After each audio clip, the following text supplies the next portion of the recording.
If you want to discover the secrets of what elite entrepreneurs and marketers did to achieve the next level of success, then this channel is definitely for you. Hey, I'm Daniel Das, and I'm the coach and founder of Voice Warriors, and I just want to thank you for clicking on this video. Voice Warriors Radio is where we interview these experts about their secret frameworks, strategies, tips, and how we can implement it right away in our lives and business. So stay tuned till the end of this video because I have an awesome gift that I would like to give to you. Enjoy, and I'll see you in a bit. He has actually made over $200,000 with his YouTube channel, and that's just mind-blowing. So without further ado, let us put our virtual hands together and let's give him a warm Voice Warriors welcome, the one and the only Chris Abbott. Hey, yo, what's up, bro? What's going on, man? That's awesome. All right, guys. So we're going to be starting right now. If you're here on the live, please put in hashtag live. And you're here on the replay, please put in hashtag replay in the comments.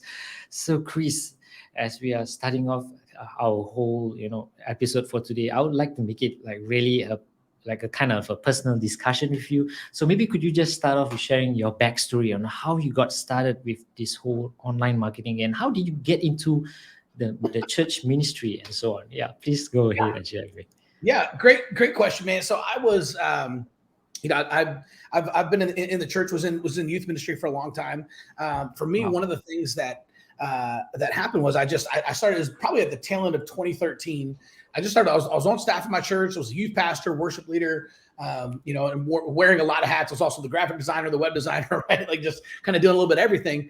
And I started looking at things and I could realize that everything was going towards social media, right? And I just realized, like, man, social media marketing, like the way that we're going to reach people moving forward in the future, like for churches, is going to be through social media. And specifically, I was really intrigued by Facebook ads. So, and I laugh about this now, Daniel, but at the time, at the end of 2013, I was like, all right, I'm going to take all of 2014 and I'm going to become like a social media marketing expert. Right now, I laugh at that now because what I didn't know is that everything changes so much, right? Like, like one change of the algorithm or something like that, right? And all of a sudden stuff that used to work doesn't work anymore. And you got to find new things that do work. So I laugh about it. But at the time, that's what I thought I was going to do. So I kind of went all in and started learning Facebook ads, and like just listen to every like podcast and interview I could find from like Amy Porterfield and Rick Mulready and Pat Flynn, right? Like all these like, online marketing, like, incredible people. And along the way, I ended up finding Russell Brunson, right? And so it kind of changed everything, like learning about funnels and understanding. I was like, okay, like now I got to figure out, I got to learn this funnel stuff, like whatever these things are, I got to learn them. And so, man, it's been a wild ride, but it's been a lot of fun. And so I just get in there. I started running Facebook ads for my church. I think the very first one that we ran, like I knew enough to like, okay, I need to create a landing page that talks about the event. Then I'll create a Facebook ad and I'll send people from Facebook to the landing page and hopefully people will show up on Sunday. And I remember it was a backpacks giveaway. So we're doing those like back to school. And so we bought like 500 backpacks and filled them, full of like school supplies. And we're just giving them away to like kids who couldn't afford school supplies and stuff. Right. So I just created a Facebook ad and ran to like everyone within driving distance of the church and just kind of talking about it. Right. And I was like, oh my gosh, I can run ads just to people who are parents and have kids between the ages of 4 and 12, which is the age that we had all the school supplies for. So, dude, it was insane, man. Like when we showed up once, and I only ran it Thursday, Friday, Saturday, because my pastor came to me on like Wednesday. I was like, we forgot to advertise this event. I was like, okay. And so I spent $50 a day for 3 days and then like crossed my fingers, like hopefully people show up on Sunday. And man, I got there 3 hours before the event, right? It was like 7 a.m. The event didn't start till 10. And there was a line wrapped around our entire building. And I was just like hundreds and hundreds of people. And I was like, what? Like, what's going on? There's like little kids like eating Pop-Tarts with like bedhead. I'm like, oh my gosh, they're here for the backpacks. Right. So it was insane. And we had free Chick-fil-A. It was supposed to last like all day. For everyone there, it was gone in 10 minutes. It took we ran out of backpacks within like 45 minutes, just because that's how long it took to get 500 or 600 people through the line. We had to start like taking people's name down and information. Say, hey, we're so sorry, we ran out of backpacks. We'll go buy more backpacks, more school supplies. We'll call you. You can pick them up like this week. So after that, my pastor was like, dude, what did you do?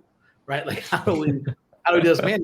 These Facebook ads are crushing it. So man, that was actually in 2014, and I've kind of been doing it ever since, man. That's amazing. That's amazing. Then, so basically through Facebook's ads, that's how you got into the YouTube space as well, or how was it like actually?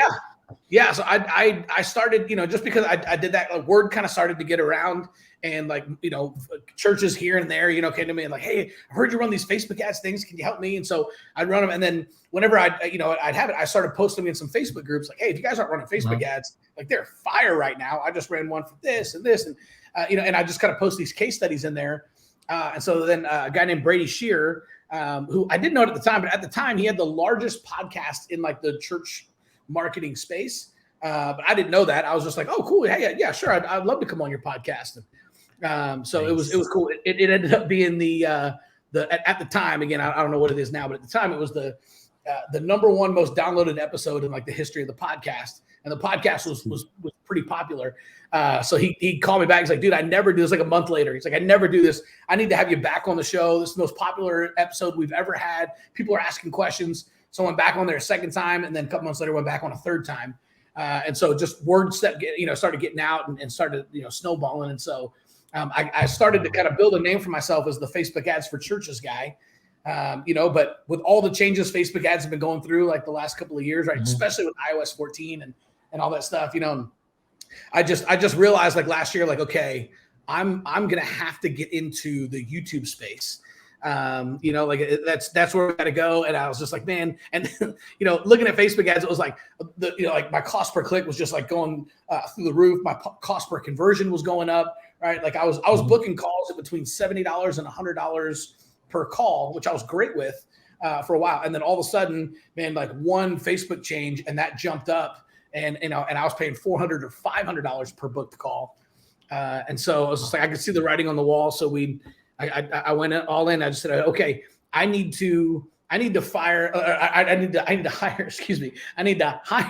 whoever is the best in the world at YouTube, right? And specifically, not just like, I didn't want to go become Mr. Beast or anything, and like start a vlog. I just wanted to put out great content, right? That reached like my target demographic, which is pastors, and then have them be able to watch a bunch of videos. And if they decided they like wanted to work with me and they were interested in what I had, to say, I wanted them to be able to go from YouTube into my funnel and sign up for a call. And so I did some research and found out that, like who's the best in the world of that? Well, it's Marley Jacks. And so, I found Marley and just jumped in, and man, I think on that like first call, I was talking to like her sales guy, and I was just like, shoot. Okay. And so I gave him my last $2,000 and just said, I had $2,200 in the bank. Right. And I gave him my last $2,000. And I was like, okay, let me keep $200. I'll run some Facebook ads and try to get people into a webinar that'll sign up a couple of calls. And I'll sell my way into this program. But that's what I did. I went all in on Marley Jacks because I found out she's the best in the world. And so that's who I'm going to use. If Damon John from Shark Tank hired Marley to start his YouTube channel, I probably should too. Mm-hmm. So man, that was pretty incredible, but that's the way we did it. And now it's funny. Hindsight's 2020. You look back and I look like a genius. I had no idea all the things that were coming with Facebook ads, but it worked out really well. We kind of jumped ship and got all of our eggs out of the Facebook basket just in the nick of time. And so now we've got enough organic traffic coming through from Facebook and stuff that we still have, funnels. Like we turned the Facebook ads off months ago, and everything just comes from organic traffic from YouTube now. So pretty awesome. Wow. That's an amazing story, Chris. I mean, it's really incredible, your journey, from being a youth pastor and, going through those Facebook ads and then now on YouTube. Wow, that's such an amazing story. Really, thank you for sharing that. And before we go into the YouTube space, I'm just a little curious. What is the difference between Facebook ads and ministry ads? Is there a difference there, or is there something special going on there? Could you just share that? Yeah. So great question. Yeah. Like when we say ministry ads, like what we say is I had, there was one of the fastest growing churches back in the 90s was a church actually in Tulsa, Oklahoma. And it was funny is the pastor was still kind of new, right? Like he'd kind of spent most of his life, kind of like on the streets, right? Like doing drugs and motorcycle gangs and all kinds of stuff. And so what he did was, when he started a new church. And so he didn't know all the like churchy things to do. Right. So he would just he would just walk down the street every Friday and Saturday night to the local gas station, and he would pump people's gas. And then while he was pumping their gas, he'd say, "Hey, man, how can I pray for you?" Right? And then people are like, "Dude, this is the gas station attendant guy want to pray for me?" It's like, "Well, I don't know, man. My marriage kind of sucks." He'd be like, "Okay, let's pray for your marriage." Right? So like he's praying for people, right? And then some of those people naturally are like, "Dude, why are you doing this? Like, do you work for the gas station?" So, "Oh, no, I pastor the church down the street." It's like, "Well, what time's church on Sunday?" Right? And so because he was praying for like 200 or 300 people every single weekend, right? Some of those people decided to show up to church on Sunday. And so he had one of the fastest growing churches in America. He ended up getting featured in like National Geographic, Rolling Stone magazine, got featured on MTV, wow. Right? You know, back in the 90s when those things were still cool. And so it was pretty interesting, man. And so, you know, we kind of took a look at that and it was just like, okay, like what was different about it? It's like, well, here's what everyone else, like here's what every other church does is, including myself until I realized this, right? It's like, we invite people to church so that we can do ministry, right? And it seems to make sense. Like, hey, if we can get them there on Sunday, we can get them saved, get them baptized, get them plugged into a small group or a serve team, but we invite people to church so we can do ministry. What he did was he flipped it and he did ministry first and then invited people to church, right? And so we started looking at that and I was like, okay, like now if you go to the gas pump now, that worked in 1992, right? But Daniel, if you and I go to the gas pump, go try to like lay hands on people and pray for them right now in 2022, they'll probably call the cops on us, right? So let's see if we could use Facebook ads, right? Social media and technology in order to make that happen. And so we created these things we now call like Facebook ministry ads, right? Or Facebook prayer ads. And it's the same type of thing. We're offering to pray for people. We're just doing ministry first, and then we're inviting people to church, right? So we flipped it just like he did, right? And the more I started digging in the scripture, I started realizing like, wait, that's what Jesus did, right? Jesus didn't go around like inviting people to church. He went around doing ministry, and people started following him because of it, right? Because he changed their lives first. And so so it's a different take on Facebook ads, and like. And it works really well because your first interaction with them is like, hey, how can I pray for you? Or like, hey, let me help you, discover your purpose. Or hey, here's a 21-day marriage challenge, right? And we're offering ministry first, and then we're inviting people to church. And so it's kind of changed everything. I think my best friend who works with me just was running some of the numbers the other day, and we're coming up on in the last 2.5 years, we've helped churches generate using our prayer ads and ministry ads. Almost 200,000 prayer requests and close to 20,000 new families that have planned to visit to one of the churches that we work with, like basically scheduling an appointment to come check out the church on Sunday. So, 200,000 prayer requests, 20,000 new families, like it's going really well. And it's one of those things. It's like, shoot, we just kind of stole it from what this church was doing in the 90s and copied what Jesus did. And now it's working really well. Basically, you're copying the best teacher that ever lived on the planet, the most awesome person. That's awesome, man. Really, I'm super touched by what you're doing. And it reminded me of when I was younger. I mean, I'm not that old, but I mean, when I was in my youth team, in the youth group, we went to like hospitals just to pray for people and just doing ministry first before inviting them to church. And that's really...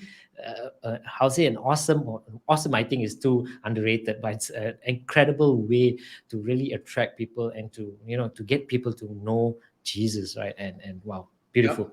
Thanks for sharing that. And so in the YouTube space, right, what is the number one mistake or most entrepreneurs make when they start their YouTube channel? What do you see from? And I love this question, Daniel. I think it's I think there's kind of two that are they're the biggest ones. Number one is they're not patient enough, right? Like people go in and it's like, man, and they make a couple of videos and they're like, oh my gosh, like I haven't gone viral yet, right? I think that's the first. Like I launched my channel last year and I made 240 videos in the first year. Right. Like, and so we're a year into this thing and I've got about 4,500 subscribers. Right. So like I'm not, I haven't blown up. I haven't gone viral. Right. Things like haven't exploded, but it's just been this like steady climb. Right. And like where every day I add like 10, 15, 20 new subscribers and I just keep putting out content, keep being consistent.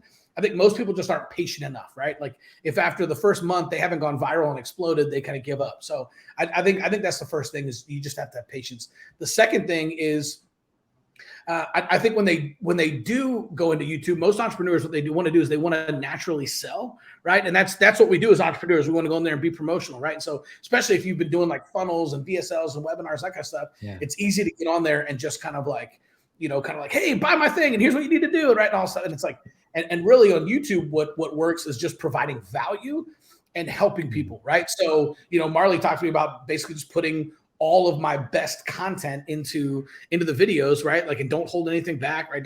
Don't keep it behind the paywall or anything like that. And so that kind of changed everything, right? So go in there, like I literally just give everything away. I'm like, here's exactly what to do. And the cool thing is, so many churches, a lot of churches go out there and they go try to figure it out. And then when they can't, they call me, or sometimes they do figure it out and then they email me and say, thank you so much, it's working, this is awesome. But tons of people, like the right people, end up looking at it and go, man, I don't want to go learn how to do that. Let me see if I can just hire Chris Abbott and his team to do that, right? So that's what's kind of changed everything. So I think most people want to hold their best stuff back, and they just kind of want to sell in a YouTube video, and nobody wants to watch that, right? So you just have to go in there and just provide massive value and really help people, right? And then you combine that with like, really, really incredible patience, and you can start to build something pretty amazing. Amazing. That's so awesome.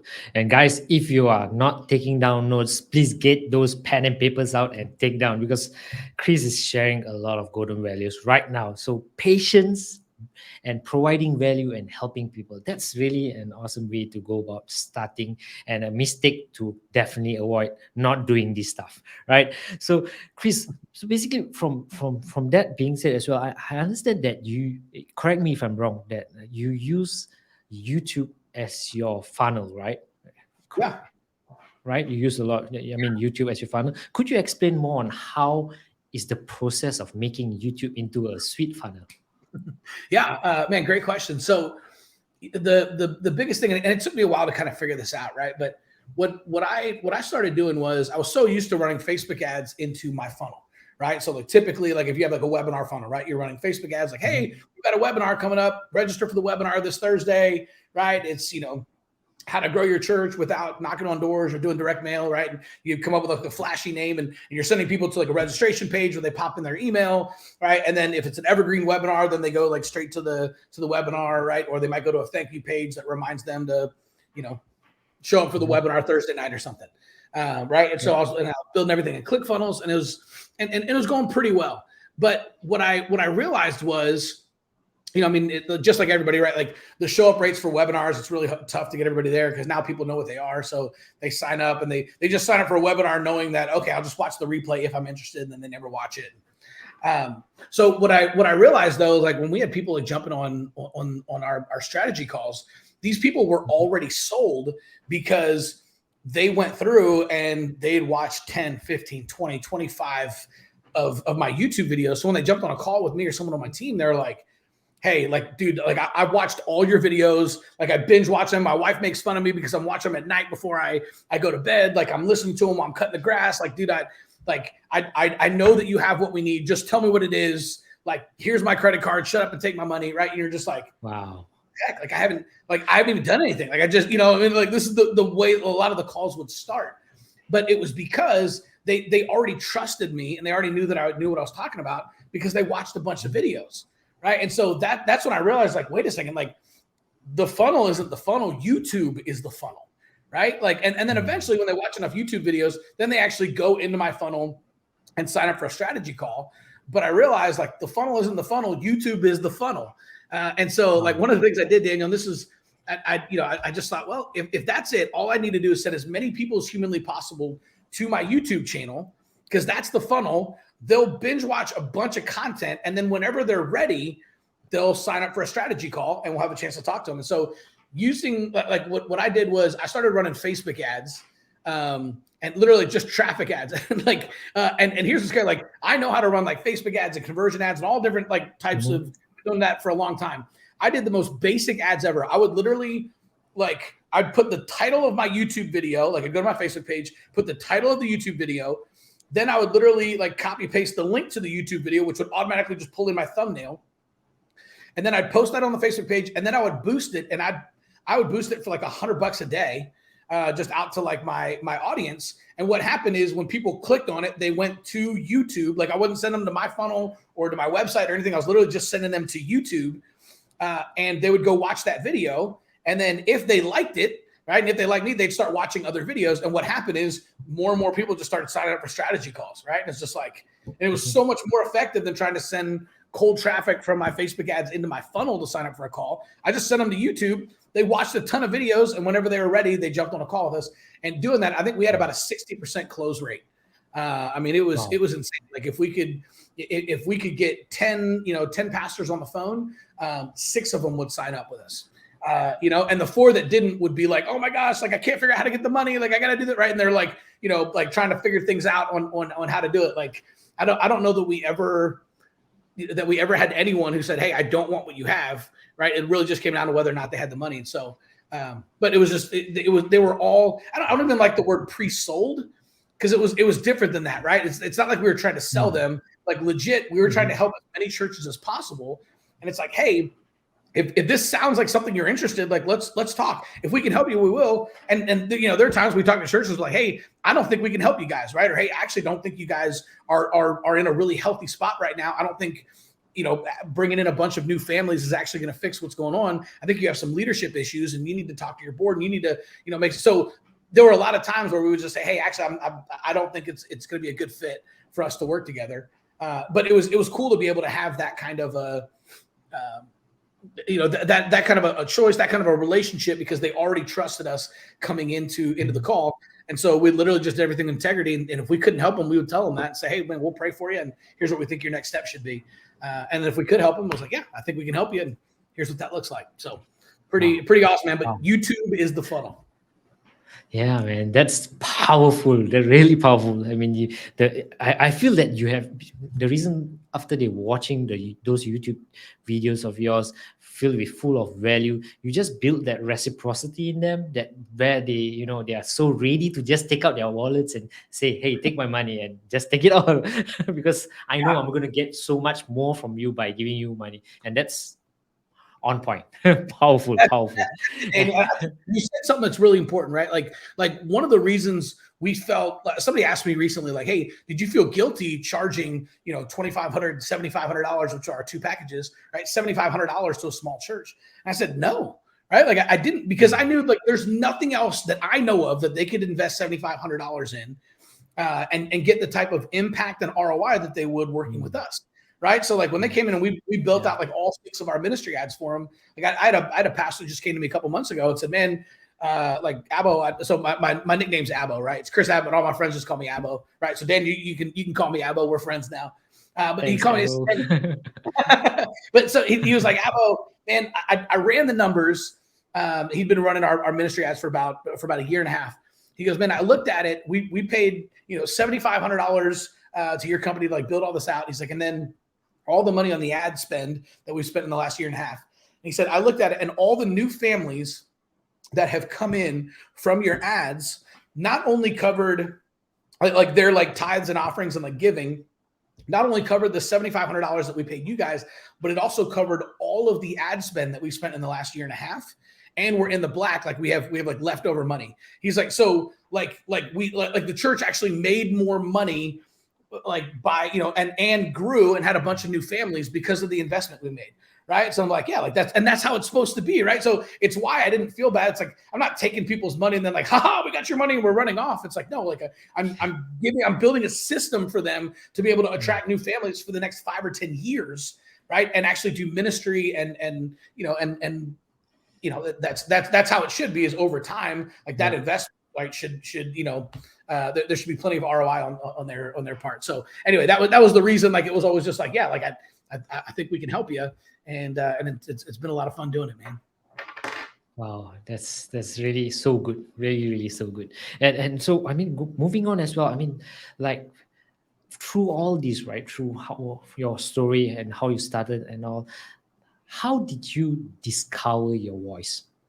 Is it through YouTube channels, or maybe I understand that you have a story as well that you heard from God. Maybe you could just share on that, because in our Voice Warriors Radio, right, we really focus on discovering our voice, sharing our message, and impacting lives. And I'm sure you are doing that right now.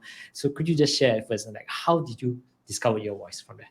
Yeah, man, that's a great question. So, there were probably two things that I realized that really changed things for me, right? Like, number one, I realized that the best way to start any endeavor when you're starting something new, right, like, is just to start before you're ready, right? Because it's like you're never ready. Like, you're never ready to get married. You're never ready to have kids, right? Like, you just do it and then figure it out as you go, right? It's kind of ready, fire, aim.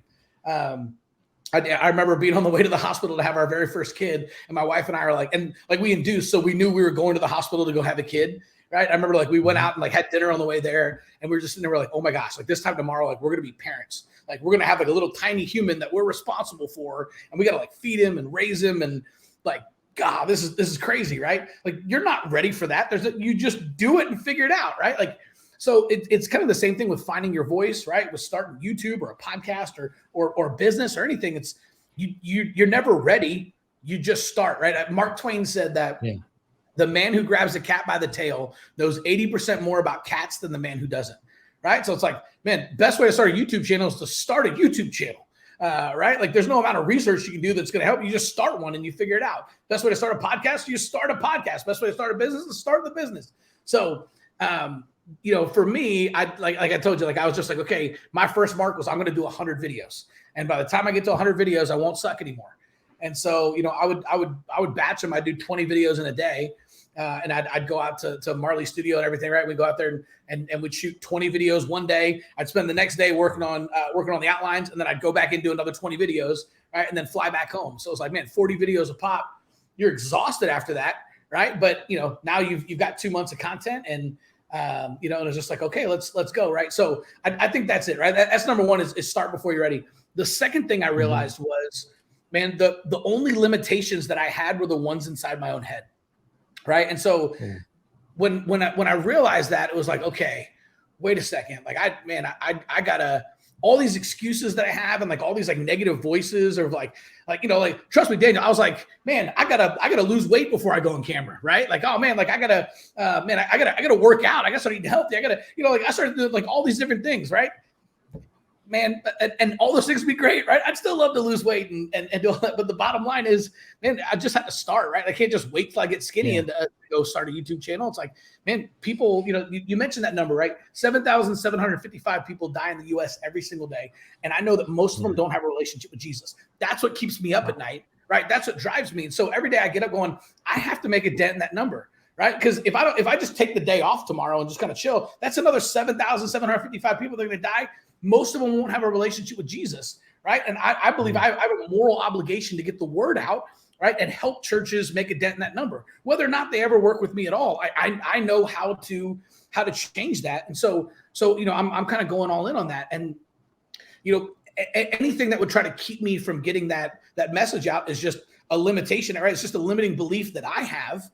And the second I just told those voices to shut up, and trust me, like, man, I get in front of a camera and film like, dude, I think I gained 5 pounds since the last time I was here, right? Like people are gonna tell, like, man, Abbo's gaining weight in his YouTube videos. I'm thinking about that. I'm thinking about how I'm tripping over all my words. And then I'm like, dude, you talk way too fast. You need to slow things down. Then it's like, hey, speak too slow and speed it up. Like I have all the thoughts that everybody else does, right? But you just have to push through them and just say, hey, shut up. I'm gonna do it ugly, right? Like I'm just gonna push through. Because I'm just trying to get to 100 videos, right? So there's times I got done with a video and just goes, oh man, took 30 minutes to shoot that 8-minute video. That was awful, man. That was painful, but great. Like I'm one video closer to getting to 100 videos, right? And then 200 videos, now 300 videos. So, just going all in, just tell those voices to shut up, right? Punch fear in the face and just start, just go. I just got to say amen to that, brother. That's really spot on, precious, man. And yeah, it really reminds me of this old Chinese proverb, right? They say the best time to plant a tree was 20 years ago, but the next best time is now. So that's it. Discovering your voice, you just have to discover it right now. You don't have to wait till things get perfect. You just have to take imperfect action and go on. And that's really beautiful, Chris. Thank you so much for sharing all your value, all those golden nuggets, value bombs, and so on. And so, Chris, I understand that you have an awesome coaching program, or the awesome website that which is the churchmarketinguniversity.com. Could you just share more on that for our audience today? Because I understand there are some people that really needs your help in church growth and so on. Maybe you could share that, please. Yeah, sure thing, man. So it's a good friend of mine named Ryan Wakefield. He called me up last summer and just said, "Man, we've been friends for years. We've been trying to figure out like how do we work together? Do we launch like a course together, or what do we do?" And so done a bunch of interviews together, different stuff. And he just called me up, man, last summer and just said, "Dude, we've been trying to work together for years. What if we just combined our companies and created one giant super company and just helped like 1 million churches?" Right. And so we kind of prayed through it or whatever and figured out like, man, what does that look like? But it was like, yeah, let's do it. That sounds amazing, right? I love super companies, or at least the idea of a super company, right? I love the idea of helping 1 million churches, so let's do it.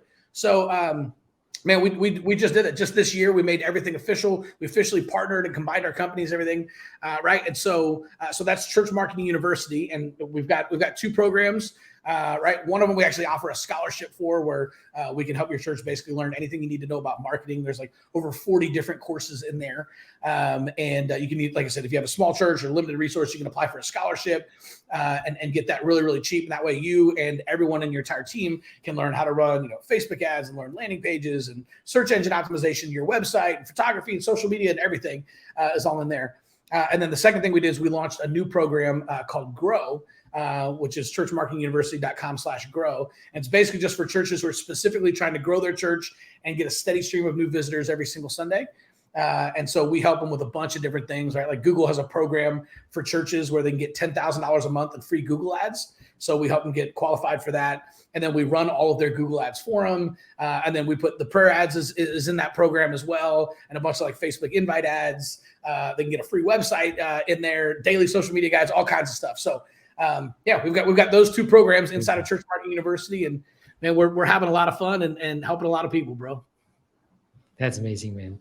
And yeah, I mean, just want to thank you. And before you go, one final thing, what's your final thoughts for those entrepreneurs that are looking to start their own YouTube channel? Maybe you can share that before you leave.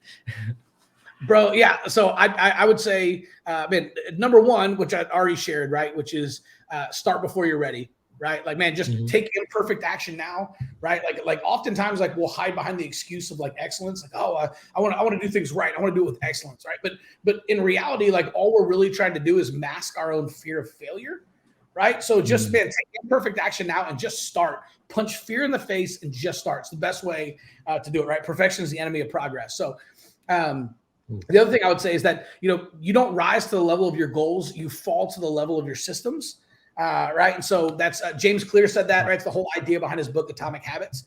And so you can't just like have a goal of having 100 YouTube videos, right? Like you have to have a system, right? And so you need to figure out what that system is, but go all in a system, go all in on a system, excuse me, right? And just, and just get after it. And then the last thing that I would say is that if you want to win, you have to be willing to let others judge you, right? Like I can't remember where I hear this. Might have been Taylor Welch who said this, but I learned like if you want to win in life, in business, right, in ministry, anything, you have to be willing to let others judge you. And oftentimes that's the thing that people, oh my gosh, what if I go out there and like, what if people don't like me? And what if people like will say a bunch of mean stuff? And what's crazy is they do, right? Like it's shocking. Like I'm in the church world, and I can't believe how many pastors will cuss me out and like say horribly mean things, like on my Facebook ads and on my YouTube channel, right? But what I realize is, man, those guys got their own stuff going on, right? Like hurt people,